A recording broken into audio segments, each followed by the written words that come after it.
دوستو اسرائیل جو ہے اس وقت غزہ کے اندر فلسطینیوں کے خون کی ہولی کھیل رہا ہے، فلسطینیوں کے جینوسائیڈ کرنے پر تلا ہوا ہے، اور پوری دنیا کے اندر اسرائیل کی پاپولیرٹی کا جو گراف ہے وہ ڈکلائن ہو رہا ہے۔ لیکن ان حالات کے باوجود امریکہ بڑی بے شرمی کے ساتھ اسرائیل کو اب بھی سپورٹ کر رہا ہے۔ دوستو وہ کون سے ریزن ہے جس کی وجہ سے اسرائیل امریکہ کے لیے اتنا امپورٹنٹ ہے؟ اسرائیل جو ہے امریکہ سے امداد لینے والا دنیا کا سب سے بڑا ملک ہے۔ اسرائیل کی جو پاپولیشن ہے وہ ورلڈ پاپولیشن کا 0.01% ہے، جبکہ وہ امریکہ سے ٹوٹل اسسٹنس کا 30% حاصل کرتا ہے۔ امریکہ اسرائیل کے قیام سے لے کر اب تک اس کو $300 ارب کی امداد فراہم کر چکا ہے۔ ایک ایسٹیمیشن کے مطابق امریکہ ہر سال اسرائیل کو $4 بلین دیتا ہے۔ دوستو بات صرف فائنینشیل اسسٹنس کی نہیں ہے، اگر ہم ڈپلومیٹیکل کور کی بات کریں تو امریکہ ہمیشہ اسرائیل کو کور کرتا ہے۔ 2014 میں جب اسرائیل نے غزہ پر حملہ کیا تھا تو یہی امریکہ تھا جب یونائٹڈ نیشن کے 38 ممالک نے سیز فائر کے حق میں ووٹ کیا تو اس وقت بھی امریکہ نے اسرائیل کے حق میں ووٹ کیا تھا۔ اور جب بھی یونائٹڈ نیشن جو ہے وہ فلسطین کے کانفلکٹ کو ریزولو کرانے کی کوشش کرتا ہے تو امریکہ ہر بار اپنا ویٹو طاقت استعمال کرتا ہے اور فلسطین کے ایشو کو ڈیلے کر دیتا ہے۔ دوستو اس ویڈیو میں ہم جاننے کی کوشش کریں گے وہ کلچرل، ریلیجس اور جیو اسٹریٹجیکل اسپیکٹ کون سے ہیں جس کی وجہ سے جو اسرائیل ہے وہ امریکہ کے لیے اتنا امپورٹنٹ ہے۔ دوستو سب سے پہلے ہم کوشش کرتے ہیں کلچرل اور ریلیجس اسپیکٹ کو سمجھنے کی۔ آپ نے جیوش زائنزم کا لفظ تو کامن سنا ہوگا، اسی طریقے سے ایک ہے کرسچن زائنزم۔ کرسچن زائنزم کیا ہوتا ہے؟ دوستو کرسچن زائنزم کرسچینٹی کے اندر ایک سیکٹ ہے جو بائبل کی اس انٹرپریٹیشن پر بلیو کرتا ہے کہ حضرت عیسیٰ علیہ السلام کے ظہور کے لیے ضروری ہے کہ جو جوش ہیں، جو یہودی لوگ ہیں، وہ اپنی مقدس سرزمین ہولی پلیس پر جا کر آباد ہو جائیں۔ اس کرسچن زائنزم کا بڑا گہرا انفلوئنس تھا برٹش ایلیٹ کے اوپر۔ یہی وجہ ہے 2 نومبر 1917 کو جب بیفلو ڈیکلریشن پاس ہوا، اس کے پیچھے جو لابنگ کام کر رہی تھی یہی کرسچن زائنزم کی لابنگ تھی۔ کرسچن زائنزم کا جو انفلوئنس تھا وہ برٹش ایلیٹ پر تھا، اور برٹش ایلیٹ کا جو انفلوئنس تھا وہ صرف برطانیہ میں نہیں تھا بلکہ وہ برطانیہ کی جو سیٹل کالونی تھی جس کے اندر امریکہ، کینیڈا اور آسٹریلیا شامل تھے، ان پر بھی تھا۔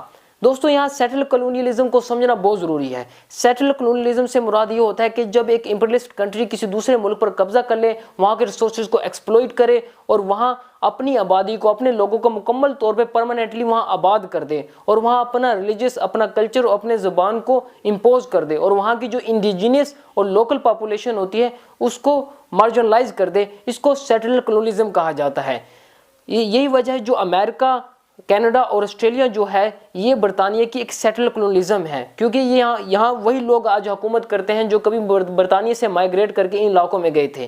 تو یہ کرسچن زائنزم کا انفلوئنس تھا وہ ان ممالک پر، سیٹل کالونیلزم کے اوپر بھی تھا، ان ممالک کے اوپر بھی تھا۔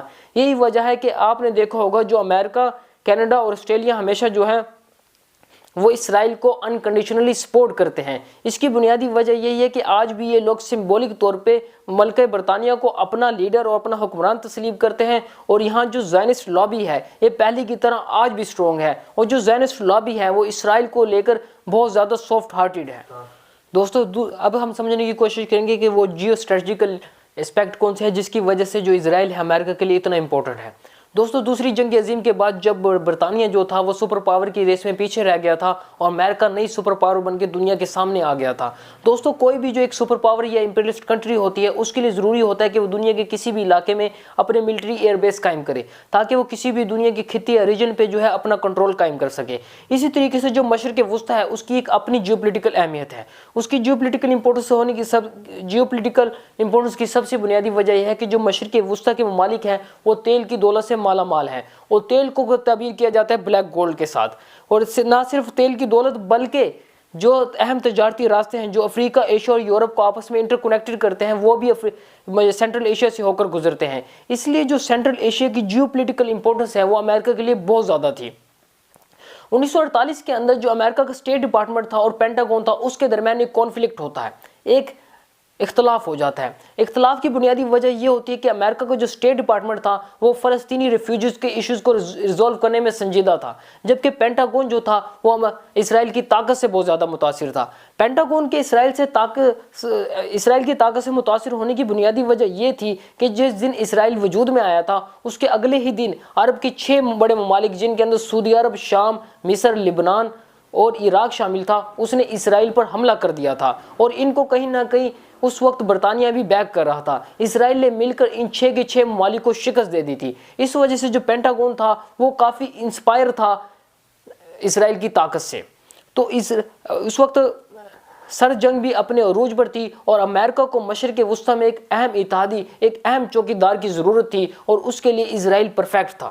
1956 کے اندر مشرق وسطی کے اندر ایک کرائسس ہو جاتا ہے. کرائسس کی بنیادی وجہ یہ تھی کہ جو جمال عبد الناصر تھے انہوں نے نہر سویز کو جو تھا نیشنلائز کر لیا تھا، جس کی وجہ سے برطانیہ اور فرانس کی جو مفادات ہو اس کو کافی ضیق پہنچی تھی.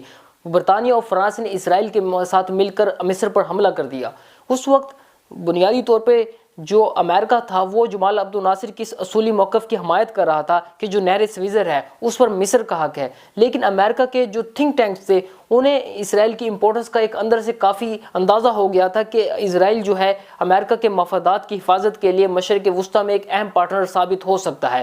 اور امریکہ نے اسی وقت جو تھا وہ اسرائیل کے ساتھ ہاتھ بڑھانے اور اپنے معاملات آگے بڑھانے کے لیے تنگ و دو شروع کر دی تھی. اسی طریقے سے ہم دیکھتے ہیں 1967 کے اندر اسرائیل نے پریمیٹیو اسٹرائک کیا. دوستو پریمیٹیو اسٹرائک کی ایک ایسی ٹرمنالوجی ہے جو اسرائیل اکثر یوز کرتا ہے. اس سے مراد یہ ہوتا ہے کہ آپ کا دشمن آپ پر حملہ کر دے اس سے پہلے ہی آپ اپنے دشمن پر حملہ کر دے. 1967 کی وار کے اندر اسرائیل نے شام اور مصر کے پر حملہ کر دیا اور اس وقت شام کے اندر جو تھی وہ بات پارٹی کی حکومت تھی جو کہ ایک نیشنلسٹ سوشلسٹ پارٹی تھی، اور اسی طریقے سے مصر پہ اس وقت جمال عبد الناصر کی حکومت تھی جو کہ خود ایک سوشلسٹ نظریات کا حامل شخص تھا. لائبریری آف لندن کانگریس کے اندر یہ بات کلیئرلی طور پہ مینشن ہے کہ جو امریکہ تھا اس نے اسرائیل کو مشرق وسطی میں اپنے جو مخالفین تھے اس کو کرش کرنے میں استعمال کیا. انہوں نے بتایا تھا کہ جتنی بھی نیشنلسٹ، سوشلسٹ اور سیکولر پارٹی تھی جو کہ قومی آزادی کی تحریک کو آپریٹ کر رہی تھی، امریکہ نے ان کو کرش کرنے کے لیے اسرائیل کو یوز کیا تھا. اور اس کے مقابلے میں امریکہ نے پین اسلامزم کو اور ریڈیکل اسلام کو سپورٹ کیا تھا. یہی وجہ 1981 کے اندر جب اسرائیل نے امریکہ کے آشیرواد سے عراق کے ایٹمی ریئیکٹرز پر حملہ کیا تھا. یہ وہی وقت تھا جب عراق جو تھا وہ ایران کے ساتھ مصروف جنگ تھا اور امریکہ جو تھا وہ پبلکلی عراق کو سپورٹ کرتا تھا. اور اسی طریقے سے 1982 کو اسرائیل نے لبنان پر حملہ کیا اور پی ایل او کی حکومت کا مکمل صفایا کر دیا. پی ایل او کو اس وقت جو لیڈ کر رہے تھے اس کا نام یاسر عرفات تھا. یاسر عرفات خود ایک سوشلسٹ نظریات کا حامل شخص تھا. یہاں بات کلیلی طور پہ دیکھ سکتے ہیں کہ امریکہ جو تھا اس وقت سر جنگ میں یو ایس ایس آر کے خلاف تھا اور جو یو ایس ایس آر کے ساتھ تھے یا سوشلسٹ یا کمیونسٹ نظریات سے متاثر تھے وہ امریکہ اس کو اپنا دشمن سمجھتا تھا اور ان کو صفحہ ہستی سے مٹانے کے لیے ایک امپریلسٹ پروجیکٹ کا لانچ کیا گیا تھا جو کہ اسرائیل کی شکل میں تھا. اس لیے آج بھی جو امریکہ ہے وہ اسرائیل کو مکمل سپورٹ فراہم کرتا ہے. ہم نے دیکھا 1979 کے اندر جب ایران کے اندر انقلاب آیا اور ایران کی اسلامی حکومت نے امریکہ کے مفادات کو سینٹرل ایشیا کے اندر چیلنج کرنا سٹارٹ کیا تو اس وقت سے جو تھا اسرائیل بھی جو تھا ایران کے خلاف ہو گیا اور امریکہ جو ہے ایران کو اسرائیل کے خلاف استعمال کرتا ہے. ایران کی سیز فائر کا مسئلہ ہو، ایران کے نیوکلیئر سائنٹسٹ کو قتل کرنے کا مسئلہ ہو یا پھر ایران کے معاملے کے اندر CIA موساد کی جو انٹیلیجنس شیئرنگ ہے اس کا معاملہ ہو، ان دونوں نے اسرائیل اور امریکہ کو ایک دوسرے کے بہت زیادہ قریب کر دیا ہے. اور یہ بات ہم کلیئرلی طور پہ دیکھ سکتے ہیں جو اسرائیل ہے وہ نہ خطے میں نہ امریکہ کا مفادات کا تحفظ نہ صرف خطے میں کرتا ہے بلکہ سینٹرل ایشیا سے باہر ہم دیکھتے ہیں کہ ساؤتھ ایشیا، نیمبیا اور کولمبیا کے اندر بھی وہ کالے کارنامے جو کہ امریکہ کی آرمی سر انجام دیتے ہوئے شرم محسوس کرتی ہے وہ اسرائیل امریکہ کے بہاف پہ کرتا ہے.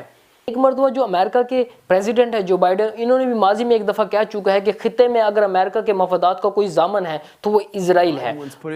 Were there not an Israel, the United States of America would have to invent an Israel to protect her interest in the region. دوستو جو امریکہ ہے وہ اسرائیل کو اربوں ڈالر کی امداد فراہم کرتا ہے. جو اربوں ڈالر آتے ہیں عام امریکن ورکر کی جیب سے آتے ہیں اور جو امریکہ ہے وہ اسرائیل کو امداد دیتا ہے. جب اسرائیل کی ایلیٹ کلاس کے پاس یہ امداد آتی ہے تو اسرائیل اسی امداد کا امریکن کمپنی سے اسلحہ خریدتا ہے اور اسی اسلحے کو وہ فلسطین کے خلاف استعمال کرتا ہے.